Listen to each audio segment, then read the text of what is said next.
আপনাদের সকলকে স্বাগত। সঙ্গে রয়েছে আমি শ্রীপর্ণা। আপনারা দেখছেন নিউজ টুডে। পর্যন্ত সুজয় কৃষ্ণ ভদ্রের কণ্ঠস্বরে নমুনা সংগ্রহ করেছে ইডি। বুধবার রাত প্রায় 5 মাস পর কাকুকে হাসপাতাল থেকে বের করে নিয়ে যাওয়া হয় জোকা ইএসআই হাসপাতালে। অবশেষে মুখ খুললেন কালীঘাটের কাকু ওরফে সুজয় কৃষ্ণ ভদ্র। ইডি সুজয় কৃষ্ণ ভদ্রের কণ্ঠস্বরের নমুনা সংগ্রহ করল। বুধবার রাতে প্রায় 5 মাস পর কাকুকে হাসপাতাল থেকে বের করে নিয়ে যাওয়া হয় জোকা ইএসআই হাসপাতালে। ইডি আধিকারিকদের কাছে থাকা ভয়েস স্যাম্পেলে 3টি বাক্য বলানো হয় সুজয় কৃষ্ণকে। জানা যাচ্ছে, শুধু সাউন্ড প্রুফ নয়, ইকো প্রুফ রুম তৈরি করে রাখা হয়েছিল জোকা ইএসআইতে। কণ্ঠস্বরের নমুনা সংগ্রহের সময় সেখানে উপস্থিত ছিলেন বিশেষজ্ঞ চিকিৎসকেরাও। বুধবার রাতে হঠাৎই এসএসকেএম হাসপাতালের হৃদরোগ বিভাগের সামনে এসে পৌঁছয় ইএসআই হাসপাতালের অ্যাম্বুলেন্স। হাসপাতালের সামনে মোতায়েন করা হয় কেন্দ্রীয় বাহিনী। ইডির আধিকারিকেরাও এসএসকেএমে পৌঁছন এবং হাসপাতাল কর্তৃপক্ষের সঙ্গে কথা বলেন। তখনই আন্দাজ করা গিয়েছিল কাকুকে এসএসকেএম থেকে বার করে নিয়ে যাওয়া হতে পারে। রাতে দেখা যায় এসএসকেএমের হৃদরোগের বিভাগের কেবিন থেকে বার করা হচ্ছে সুজয় কৃষ্ণকে।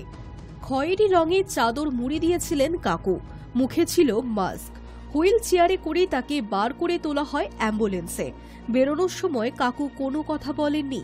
ইএসআই হাসপাতালেও অ্যাম্বুলেন্স থেকে বার করে হুইল চেয়ারে তোলা হয় কাকুকে। কণ্ঠস্বরের নমুনা সংগ্রহের পর রাত 3:20 নাগাদ সুজয় কৃষ্ণকে ফের ইএসআই হাসপাতাল থেকে এসএসকেএমে ফিরিয়ে আনা হয়। গত 30 মে 11 ঘণ্টা জিজ্ঞাসাবাদের পর সুজয় কৃষ্ণকে গ্রেফতার করেছিল ইডি। তার পরের দিন তাকে ব্যাংশাল আদালতে পেশ করে ইডি জানিয়েছিল, নিয়োগ দুর্নীতি সংক্রান্ত একাধিক গুরুত্বপূর্ণ তথ্য সুজয়ের কথায় ফোন থেকে মুছে দিয়েছিলেন পেশায় civic volunteer Rahul Bera. ED সূত্রে জানা যায়, এই বিষয়ে সুজয়কে জিজ্ঞাসাবাদ করা হলে তিনি যাবতীয় অভিযোগ অস্বীকার করেন। কিন্তু তাদের কাছে এই সংক্রান্ত গুরুত্বপূর্ণ কল রেকর্ডিং আছে বলে ইডি সূত্রে দাবি করা হয়। হাসপাতাল সূত্রে খবর, ওই কল রেকর্ডিংয়ে থাকা কথোপকথনের মধ্যে নির্দিষ্ট কিছু শব্দ কাকুকে দিয়ে বারংবার বলানো হয়েছে। রাহুলকে তথ্য মোছার নির্দেশ দেওয়া ব্যক্তিটি সুজয় কৃষ্ণই ছিলেন কিনা এতে তা নিশ্চিতভাবে বোঝা যাবে বলে ইডি সূত্রে খবর। Hi News Network. আবগারি দুর্নীতি মামলায় 3বার হাজিরা এড়িয়েছেন দিল্লির মুখ্যমন্ত্রী অরবিন্দ কেজরিওয়াল। বেআইনিভাবে তলব করা হচ্ছে তাকে বলে দাবি করেছে তারই দল। টানাপোড়েনের মধ্যেই আজ ইডির হাতে দিল্লির মুখ্যমন্ত্রী অরবিন্দ কেজরিওয়ালের গ্রেফতার হওয়ার আশঙ্কা করছে আম আদমি পার্টি। আজ সকাল থেকেই দিল্লির মুখ্যমন্ত্রীর বাড়ির সামনে নিরাপত্তার কড়াকড়ি রয়েছে দিল্লি পুলিশের পদস্থ কর্তারা। সূত্রে খবর, মুখ্যমন্ত্রীর বাসভবনের কর্মীদেরও ভিতরে ঢুকতে দেওয়া হচ্ছে না।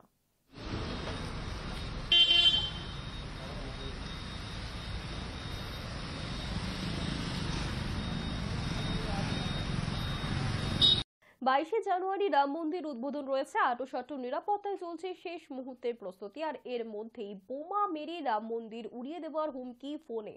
উদ্বেগে রয়েছে প্রশাসন।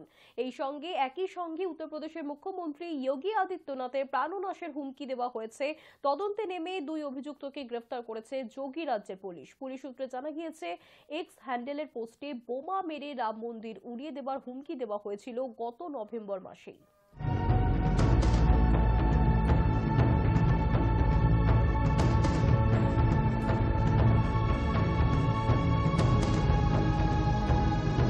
নজর রাখবো আজকের ওয়েদার আপডেটে। পৌষ সংক্রান্তির আগেই ফিরল শীত। জেলায় জেলায় ফের শীতের আমেজ। তাপমাত্রা নেমেছে অনেকটাই, তবে এই শীত বেশি দিনের জন্য নয়। পূর্বাভাস ছিল রাতের তাপমাত্রা 15-র ঘরে থাকবে, কিন্তু উত্তরে হাওয়ার পশ্চিম ভারতের শীতল হাওয়ায় বুধবার রাতের পর অবাধে প্রবেশ করতেই 14 ডিগ্রিতে নেমে এলো কলকাতার রাতের তাপমাত্রা। বৃহস্পতিবার থেকে ফের বাড়তে পারে কলকাতা সহ দক্ষিণবঙ্গের তাপমাত্রা। শুক্র, শনি এবং রবিবার ক্রমশ একটু একটু করে বাড়তে পারে ফের কলকাতার রাতের তাপমাত্রা। 18 ডিগ্রির ঘরে পৌঁছে যেতে পারে। শুক্রবার থেকে রবিবার বৃষ্টির আশঙ্কাও রয়েছে পশ্চিমের জেলায়। পুরুলিয়া, বাঁকুড়া, পশ্চিম মেদিনীপুর, ঝাড়গ্রাম, পশ্চিম বর্ধমান, পূর্ব বর্ধমান, বীরভূম, মুর্শিদাবাদ, নদিয়াতে হালকা বৃষ্টির সম্ভাবনা রয়েছে।